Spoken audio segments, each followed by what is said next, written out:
Good afternoon. Hello. Oh, there is one, look. Oh, yeah. Very nice. Very nice.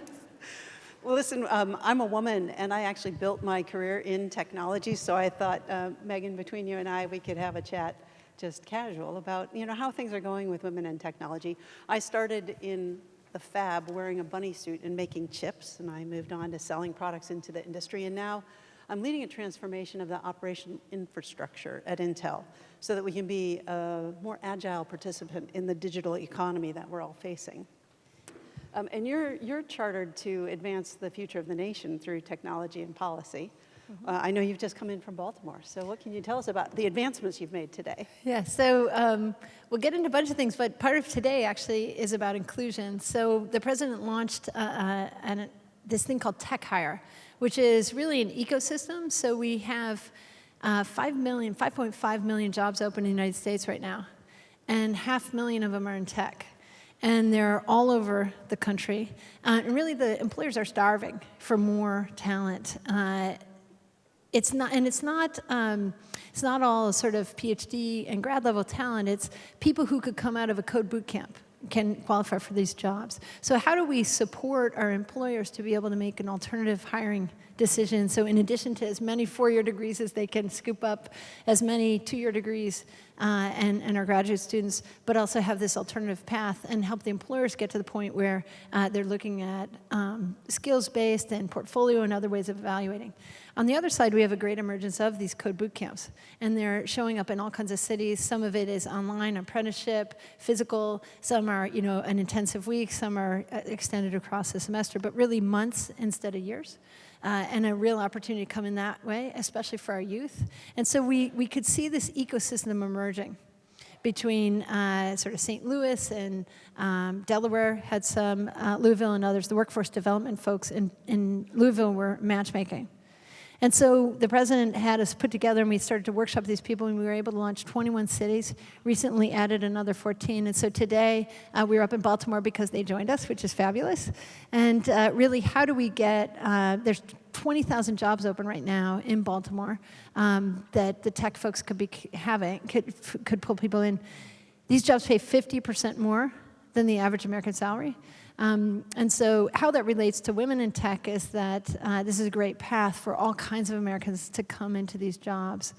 One of the things we had found in the St. Louis team, the Square folks from Silicon Valley were from St. Louis. They had gone back to St. Louis. They opened an office to give back to the community and found that they were just recycling all the same talent. And yet St. Louis is full of other talent that the supply and demand wasn't working. Why weren't they interested? Why weren't people opting in? And so they actually rented an auditorium and taught the class CS50 online from Harvard, and the auditorium was filled with people interested. And actually, interesting for this crowd, a lot of the folks were programmers already who were out of work because they had sort of rusty languages. So it was an interesting finding. And so how do we bridge in our communities to people who might be technical and maybe they're not working at the level they could be, or maybe they're not technical yet and they might be able to come this way? Yeah, I think in that arena, Baltimore's interesting to me. So were there very receptive people, or were people thinking, oh, I didn't really consider this as a path? Yeah, so we had they formed a Tech Hire Council. So One Baltimore is an organization that the mayor put together, amazing cross-cutting organization for the community building, especially after the events of the spring. And then the mayor's office, and then you've got workforce development people paying attention to this issue and finding these new jobs and hearing about things like meetups and the tech community that exists there. Baltimore is really growing. It's one of the most popular millennial cities. We were in a wonderful space called City Garage, which is actually just hearing about the Internet of Things. It's like a incubator for manufacturing and Internet of Things and hardware, so very much more Intel side of stuff. Really wonderful new space. So we held the event there to bring the whole community in. So people working with youth, people working on community development, our funders, employers, these new boot camps, and folks who might not realize that they could jump into these jobs, just to workshop this and begin to accelerate that ecosystem. And what are you seeing as the barriers on getting that? You're looking for this diversity. You're looking for socioeconomic diversity, I'm sure gender and ethnicity diversity, all kinds of diversity. How do you attract all those people in? Yeah, I think, Tech Hire itself is a good way to approach because it's a community-based solution, but it's sort of a general question we all face. One of the things Intel is doing an extraordinary job of really raising the bar. One of the key ways in the companies and in all our teams is to set higher goals for ourselves and really push ourselves to debug this problem together. None of the people here, none of us created the problem of the diversity issues in tech, but we have inherited them. And so we need to kind of come through that. Unfortunately, in the computer science, I think it was about 40% women through the 80s, and then it started to drop off. We have a lot of bias. So as the personal computer came, we were like, oh, this is for husbands and boys. And we really sort of biased ourselves. I have friends who had to go to get a key to unlock her brother's room to use the computer. We had this unconscious bias. I was just with Gina Davis, who's visiting us in the White House. She was testifying to Congress this morning. She's done extraordinary work looking at children's and family television and noticing the bias in our media that we're unaware of, so that feeds our unconscious bias. For example, out of every 4 characters in children's and family TV, only one's a girl. And out of every 15 characters in children's and family TV doing computer science, either animated or cast, it's 15-1 boys versus girls. And so that's not even the industry, but it really, it tells our children, hey, boys do this, girls don't, every time they watch TV, and it's not helpful. So what can we do as industry and government to change that picture? Right. So there are a lot of different things that we're working on, other people are working on. One is this idea of unconscious bias and training. So we're just out in Silicon Valley. People out there are starting to really do unconscious bias training. You guys are probably doing that. We've done quite a bit of that, and we've actually got our bonus tied to our hiring in a diverse way. So we're incented not only through training, but definitely through compensation. Yeah, say a little more about Intel, because you guys have set some really terrific So goals. our CEO last January got on stage and announced a $300 million commitment to invest in diversity. And it's across a broad spectrum, not just within Intel, but scholarships and encouraging young women all the way through the pipeline from the grade schools into college, keeping students in college if they choose engineering as their major, making sure that we work with the ecosystem, obviously training our managers on the unconscious bias, because unconscious bias is just people naturally are going to look for people that are like them, that think like them. And it's not something that you intentionally do, it's just kind of a behavior. If you're aware of it, then it can be less unconscious, right? You can be more conscious. So we're focused on making sure that our leaders have those skills to be aware of the unconscious bias that they have. And then obviously try and make sure that we help the industry overall. Yeah, so one of the things that we did, which Intel was part of and others, the president hosted the first ever White House Demo Day. So how do we celebrate and continue to celebrate the amazing entrepreneurial spirit of America and our fabulous entrepreneurs? We had 90 entrepreneurs from 30 different companies from all across the states. And it's sort of almost like a show and tell science fair across the White House, president interacting with them. And then as part of that, we put a call out to the various communities you were just talking about. So if you think about with the grown-ups, and not about the kids and about college, but let's take entrepreneurship, venture funding. So how do we help the venture capitalists get past the biases that they've had that have actually caused us to have, I think only 3% of venture capital money goes to women-led companies. That's right. Only less than 1% is going to African-American founders. So we have these extraordinary companies being founded, and only a certain group of Americans are getting that growth capital. So what's terrific is, as part of Demo Day, over 40 venture capital firms made a commitment to unconscious bias training, working on their partnership, diversity itself, working on the conversations that they're having and the capacity building they're doing with the companies they're funding, working on how they're reaching out, and just really great working group to really try to push as a community against what needs to happen there. And I think it really is going to take a broad community. Intel was part of that. We've committed $125 million to venture startups that are led by women and underrepresented minorities. But, you know, that's a drop in the bucket in the overall VC So getting the whole group. ecosystem to So move. how do we overcome that? You said unconscious bias training for that part of the ecosystem. Are there other things we can do? Yeah, one of the things also at Demo Day that several of the companies offered up as a commitment was this idea of the Rooney Rule, and an extension that NFL created this idea that when you're interviewing for a coaching position, that you have a more diverse slate. You just force yourself to dig deeper and go find talented people who are qualified and make sure the slate is diverse. So Xerox, Microsoft, Pinterest, a bunch of companies signed up to this Rooney-like rule, which is around gender and race, to make sure they have much more diverse slates as they're going for their C-suite and other leadership positions, which was terrific work. And then we saw this is one more in the biases that exist at college, the engineering deans. 10 pages of engineering deans, 100-something engineering deans, signing up to try to do what Maria Clave has achieved at Harvey Mudd, and some other schools are doing. Maryland is doing very well, Texas. You change your curriculum. You just work with your students and try to figure out what is it that's blocking them. And we find that a lot of times the engineering curriculums have bias, and so they actually weed students out.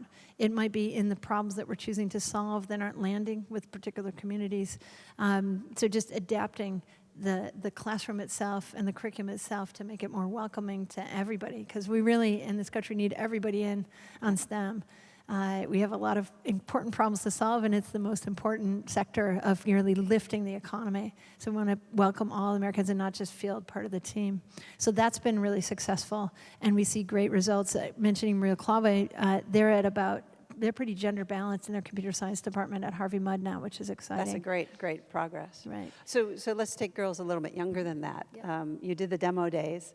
Research shows that the girls tend to fall out of the science and math in the middle school years, and yet we're seeing emerging research that shows that if you have them be makers, if you have them be hands-on, they'll stay more engaged. How are we doing with that with programs? Yeah, so for all children, the research shows that actually doing it. So I call that practice makes permanent. So just trying this, and one of the challenges we have in schools, you would never walk into the PE class and say, okay, everybody sit down and open your books. But that's kind of how we treat science class and math class, are very learning the facts rather than kind of discovery and making and doing, and then get some instruction. So we want to flip into more of a PE-like model for STEM, much more active learning, very exciting learning. So first off that, what is it that I'm doing? And I can learn some facts also to support my discoveries. Second thing is the impact of what I'm doing. So the young people really want to understand, why are we studying this math? What's the purpose of it? And really applying it for them so they can see why they're doing it. Because these kids want to change the world. So STEM is a good way to change the world, right? Yeah. Invention, curing cancer, solving energy crisis. There are many great things that we need their help on. And so getting them to see the direct impact of the more basic stuff they may be learning on those big world problems. The third one is encouragement. And the unconscious bias stuff really hurts us there. So just having the discipline to really push our girls and our boys, push all our kids, push our kids of color, and really have very high expectations for all of them. And then the last one is heroes, that you see people like you doing this, like us. Yesterday, the President announced the Medals of Freedom, which was so exciting to see those astonishing Americans. And amongst them was a wonderful American named Katherine Johnson, who's in her 90s. And she was in the NASA team early on. And when Sputnik went up, she asked to go to the briefing. She was a computer before we had computers. She would compute. They said, well, women don't go to those. And she said, well, is there a law? And they let her go. So she's an amazing person who ended up calculating the trajectories for Alan Shepard, John Glenn, checking the computer math, and the Apollo mission. And just amazing. And we never get to see in media, back to the Gina Davis point, I didn't see in the Apollo movies an African-American woman mathematician as a part of that mission depicted. And so it's very debilitating to our young people to not see the diversity of who's actually been part of all these teams. Even if they weren't, 50-50 or balanced, they were always there, whether it's Grace Hopper, Rear Admiral in the Navy, an Edison-level American. We were walking along and I saw the light bulb across the street for innovation and the iPod, and I was wanting something from Katherine and something from Grace up on the wall too. So how do we celebrate this work? From all these people, so the young people can see we've always been at the table. Everybody always has. Yeah, that's a good. So let me take you fast forward from the kids to you were in industry and now you got this role. When you were in Google X and leadership of the labs there, I'm sure you saw some pretty out there innovation and technology. As U.S. CTO for this office, are there things that have really surprised you? I think it's so exciting what's happening now.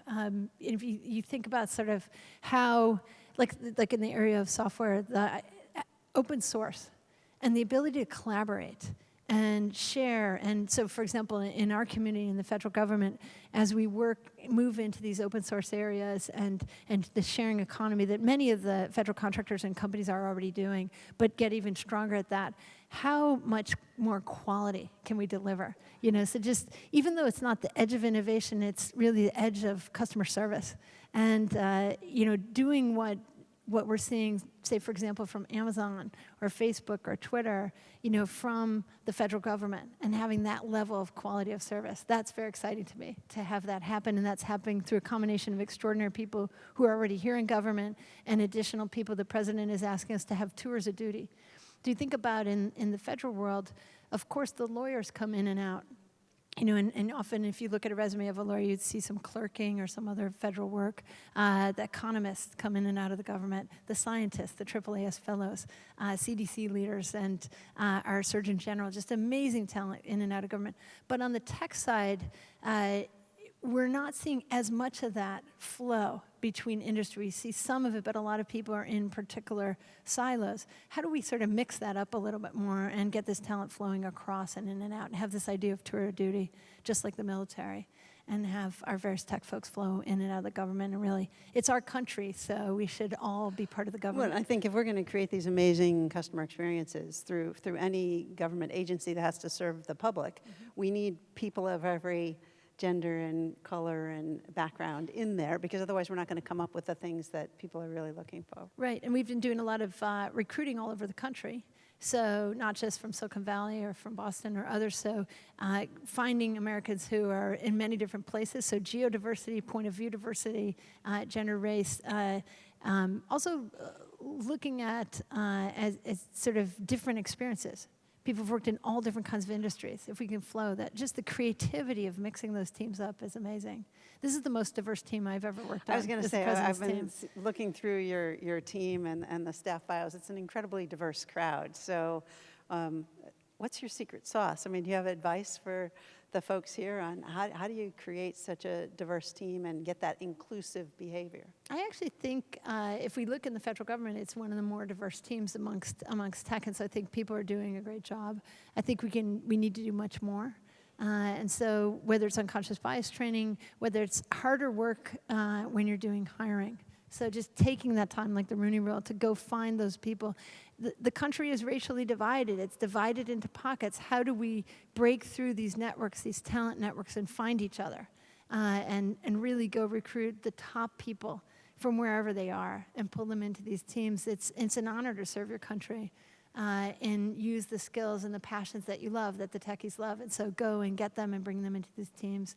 And also, very important, which is the work that Intel's doing, is what is it within our organization, not only hiring new people, but within our organization that we need to learn and debug to allow for the advancement of everybody. Right. You know, what are these death by 1,000 paper cuts that we're doing to each other just through our unconscious bias as we're doing promotion reviews and other things? That's excellent. So getting that language and that understanding across the board. So and having a mission like your CEO has done, and set it from the top and make it in the top. You know, one of the things we're doing is we make it in the top 5, not in the 25. Right. Of course, everybody wants a diverse team and wants to be part, but if you keep it in the top 25, you never really get to it. So you have to keep it in the short list of the highest priorities. And all the data shows that diverse teams just make much better products. That's right. So it's not only fair, but it's also great business. It's not just the right thing to do. It's good. It's good for our business, yes, for sure. Excellent. Well, thank you very much. I wanted to say, Megan, it's been delightful having you here. We want to continue to advance the cause. I think having this at Fed Talks is really important for us to share the diversity and inclusion. There are successful technical women out there. We need to make them visible so that people can aspire to be you. Yeah, and to all work together. And it's an honor to talk to all of you guys. I think the federal teams are amazing. and the service that people deliver is incredible. And I think being mindful on behalf of the American people, which people do every day, is critical, and paying attention to diversity in our broadest form. And the more our teams open up to diversity, just the better our services are going to be on behalf of the American people, including cybersecurity, and safer they will be. So, Excellent. Thank you. Thank you.